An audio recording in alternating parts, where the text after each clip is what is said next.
कैसे एक लड़के ने मार्केट से बिना कोई फंडिंग उठाए 12,000 करोड़ की कंपनी खड़ी कर दी। यहां तक कि नाइक, प्यूमा और एडिडास जैसे इंटरनेशनल ब्रांड्स को पीछे करके आज ये इंडिया की सबसे बड़ी फुटवियर मैन्युफैक्चरर बन चुकी है। हम बात कर रहे हैं दिल्ली बेस्ड कैंपस ब्रांड की, जिसके फाउंडर हैं हरिकृष्ण अग्रवाल। आज तो सब लोग फंडिंग करते रहते हैं, लेकिन इस आदमी ने बिना किसी फंडिंग के इतना बड़ा एम्पायर खड़ा किया है। आज इनके पास 20,000 से भी ज्यादा रिटेल आउटलेट्स हैं, 35 से ज्यादा खुद के स्टोर्स और ई-कॉमर्स वेबसाइट्स पर शानदार ऑनलाइन प्रेजेंस है।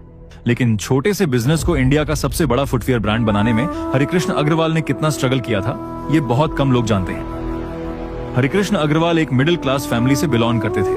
उन्होंने बचपन से ही अपने माता पिता को कड़ी मेहनत करते देखा था। वहीं से उन्होंने सीखा कि जिंदगी में सक्सेस पाने के लिए सिर्फ हार्ड वर्क नहीं, बल्कि परसिवियरेंस भी उतना ही जरूरी है। बचपन से ही उन्हें पढ़ाई में काफी इंटरेस्ट था, लेकिन उनके माता पिता उन्हें स्कूल सिर्फ एक शर्त पर भेजते थे कि स्कूल से आने के बाद उन्हें काम भी करना होगा और घर के लिए कुछ पैसे कमाने होंगे। स्कूल से आने के बाद वो लोकल मार्केट के कई दुकानदारों के साथ काम करते थे। यहीं से उन्होंने ट्रेड, कॉमर्स, कस्टमर बिहेवियर और बिजनेस की बेसिक बातें सीखनी शुरू कर दी थीं, और यहीं से उनके अंदर बिजनेस करने की चाह बढ़ने लगी थी।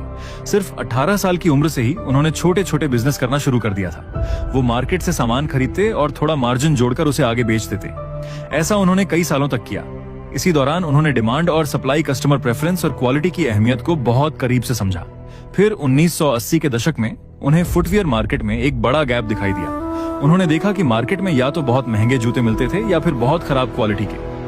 मिडिल क्लास लोगों के पास अच्छा और अफोर्डेबल ऑप्शन था ही नहीं। यहीं से उन्होंने फैसला कर लिया कि वो खुद फुटवियर इंडस्ट्री में उतरेंगे। साल 1983 में उन्होंने दिल्ली में एक्शन फुटवियर की शुरुआत की, लेकिन मैन्युफैक्चरिंग यूनिट लगाना आसान नहीं था।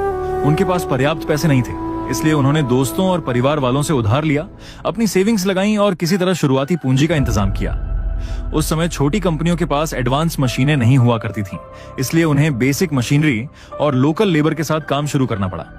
लगभग हर काम मैन्युअली होता था, जिसमें बहुत ज्यादा समय और मेहनत लगती थी, लेकिन जैसे तैसे उन्होंने अपना प्रोडक्शन सेटअप तैयार कर लिया। अब अगली चुनौती थी पूरे भारत में अपने प्रोडक्ट को पहुंचाना। लेकिन हरिकृष्ण अग्रवाल ने अपने कम्युनिकेशन स्किल्स का सही इस्तेमाल करते हुए होलसेलर्स, रिटेलर्स और डिस्ट्रीब्यूटर्स को अपने साथ जोड़ना शुरू कर दिया। इसके बाद उन्होंने क्वालिटी और अफोर्डेबिलिटी दोनों पर बराबर फोकस किया। साथ ही लोकल ट्रेड फेयर्स, न्यूज़पेपर और रेडियो जैसे कम खर्च वाले मार्केटिंग चैनल्स का इस्तेमाल करके अपने ब्रांड को प्रमोट करना शुरू कर दिया। उन्होंने अपने प्रोडक्ट प्राइसिंग, डिस्ट्रीब्यूशन और प्रमोशन पर लगातार काम किया। लेकिन इतनी मेहनत के बावजूद शुरुआती दिनों में उनका बिजनेस काफी संघर्ष कर रहा था। इस कहानी का अगला पार्ट कल आएगा, देखने के लिए फॉलो जरूर करना।